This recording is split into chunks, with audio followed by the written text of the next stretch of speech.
Hello everyone, welcome back to my YouTube channel. तो guys, आज हम पढ़ने वाले हैं आश्रम। ठीक है, आश्रम क्या होता है, आश्रम सिस्टम के बारे में हम जानने वाले हैं। तो समझिए पहले कि ये कब की बात थी। ये 4th सेंचुरी BCE की बात थी। ठीक है, अराउंड 4th सेंचुरी BCE की बात थी, जब जैनिज़्म बुद्धिज़्म जो है पॉपुलर हो रहा था। उसी टाइम पे ब्राह्मण्स का जो ये आश्रम सिस्टम है वो डेवलप्ड हो रहा था।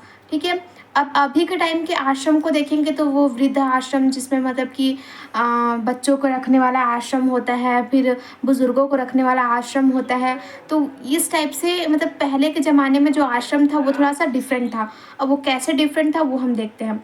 तो सबसे पहले अब मैं आपको बताना चाहती हूँ कि उस टाइम पे लोगों का मानना था कि इंसान जो है 100 साल जीता है। ठीक है, वो 100 साल जीता है और उसको डिवाइड कर दिया गया था 25-25 साल तक का। ठीक है, और 25-25 साल तक का डिवीज़न को ही जो है आश्रम सिस्टम कहा जाता है। अब वो कैसे 25-25 साल में डिवीज़न हुआ था, जैसे कि देखिए ब्रह्मचार्य है, गृहस्था है, वनप्रस्था है, संन्यासा है।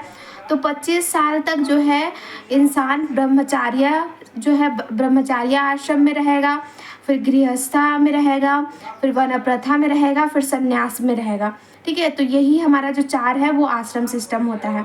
ठीक है, तो पहले तो ब्रह्मचार्य यानी कि जो 25 साल तक इंसान जो रहता है वो ब्रह्मचार्य में रहता है। ब्रह्मचार्य में क्या होता है, वो अपनी स्टूडेंट लाइफ जीता है। जैसे कि हम बचपन में अपने पढ़ाई लिखाई करते हैं, फिर बड़े होते हैं हमारी शादी होती है। ठीक है, उसी टाइप का ये भी है, पर थोड़ा सा डिफरेंट है। उस कैसे डिफरेंट है, देखिए ब्रह्मचार्य में क्या है, यानी कि वैश्य हो गया, ब्राह्मण्स हो गए, क्षत्रियज हो गए, इन लोग को एकदम ज़रूरी होता है ब्रह्मचार्य को ज्वाइन करना।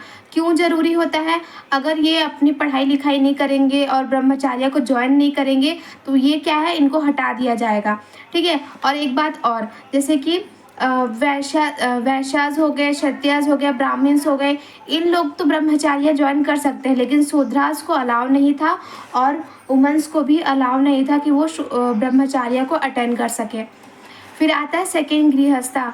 गृहस्था मीन्स क्या होता है, हाउस होल्डर, यानी कि अब हमारा स्टूडेंट लाइफ ख़त्म हो गया है, यानी कि हम 25 साल के हो गए। अब हमारा जो है ब्रह्मचार्य यानी कि पढ़ाई लिखाई सब हो चुकी है। अब हम गृहस्था एज में आ चुके हैं, जिसमें हम अपनी नॉर्मल लाइफ जिएंगे। और नॉर्मल लाइफ जिएंगे यानी कि हमारी शादी होगी, हमारे बच्चे होंगे, वैसा नॉर्मल लाइफ। ठीक है, तो ये होता है गृहस्थ। ठीक है, हमने ब्रह्मचार्य देखा, जिसमें हमने देखा कि इसमें शूद्रास को और किसको, वुमेन्स को, यानी कि औरतों को ब्रह्मचार्य में यानी कि पढ़ाई लिखाई करने का अधिकार नहीं है, सिर्फ वैश्यास को है। वैश्यास यानी कि क्या, जो लोग ट्रेडिंग वगैरह करते हैं। ब्राह्मण्स यानी कि पंडित लोग, ठीक है, जो पूजा पाठ कराते हैं वो लोग। और क्षत्रिय यानी कि जो वॉरियर्स रहते हैं। ठीक है, तो वो लोग को ही ब्रह्मचार्य में पढ़ने लिखने का अधिकार होता है। ठीक है, अब देखते हैं क्या, गृहस्था देखते हैं। गृहस्थ यानी कि फिर उसके बाद ब्रह्मचार्य वगैरह, ये हमारा वैश्य क्षत्रिय ये सब स्टूडेंट लाइफ खत्म हो गई। अब गृहस्था में यानी कि अब क्या है कि अब हमारी नॉर्मल लाइफ रहेगी 25 साल तक, बच्चे होंगे, पढ़ाई लिखाई होगी, नॉर्मल लाइफ। ठीक है, मैरिज लाइफ हमारी रहेगी इसमें। ठीक है, फिर आता है वनप्रस्था। ठीक है, अब गृहस्था यानी कि 50 साल हो गया है हमारा, और अब हम बूढ़े होने वाले हैं, बूढ़े हो रहे हैं। ठीक है, तो अब हम क्या है, हमारे सारा जिम्मेदारी हम अपने बच्चों को सौंप कर हम अपना क्या है आश्रम में चले जाएंगे, यानी कि वन प्रथा में हो जाएंगे हम। ठीक है, फॉरेस्ट में घूमना, जंगलों में रहना, मेडिटेशन करना, ठीक है, ये सब हम करेंगे। ठीक है, इसमें वन प्रथा में। ठीक है, कुछ जितने लोग वन प्रथा में रहते हैं, लोग मिल कर रहते हैं उसमें। ठीक है, एक आश्रम रहता है, उसमें सब लोग मिल कर रहते हैं, जितने लोग वन प्रथा में आ चुके रहते हैं। ठीक है, और वो अपनी अपनी वाइफ को भी लेकर वन प्रथा में आते हैं। जो लोग हस्बैंड वाइफ ऐसे रहते हैं, वो अपनी वाइफ को लेकर, जो भी ज्वाइन कर रहे हैं वन प्रथा में, वो अपनी वाइफ को भी लेकर जाते हैं। फिर लास्ट स्टेज आता है संन्यासा। संन्यासा में क्या होता है, सब कुछ त्याग देते हैं। ठीक है, सब कुछ त्याग देना मतलब कि, और संन्यासा में ये भी होता है कि वन प्रथा में जैसे कि मीट मछली ये सब खाना अलाउ नहीं रहता, बाकी हम हर चीज़ खा सकते हैं, ठीक है। हमारा जो अन्य है, मतलब कि चावल दाल ये सब चीज़ हम खा सकते हैं। लेकिन सन्यासा में क्या होता है, वो भिक्षा मांगते हैं, यानी कि भीख मांग के खाते हैं। बेगर्स मतलब बेगर्स जैसे भीख मांगते हैं वैसे टाइप का, मतलब कि भीख मांग के खाते हैं।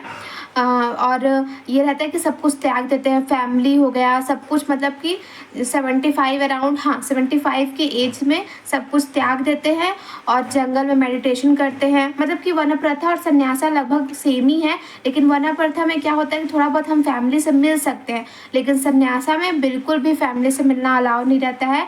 और एकदम ज़्यादा हम सब कुछ त्याग कर अपना जो है एक सिंगल लाइफ जीते हैं और अपना जो है मेडिटेशन करते हैं और मोक्ष को प्राप्त करना चाहते हैं, ठीक है। तो ये हुआ हमारा जो है आश्रम सिस्टम, ठीक है। हमने देख लिया आश्रम सिस्टम।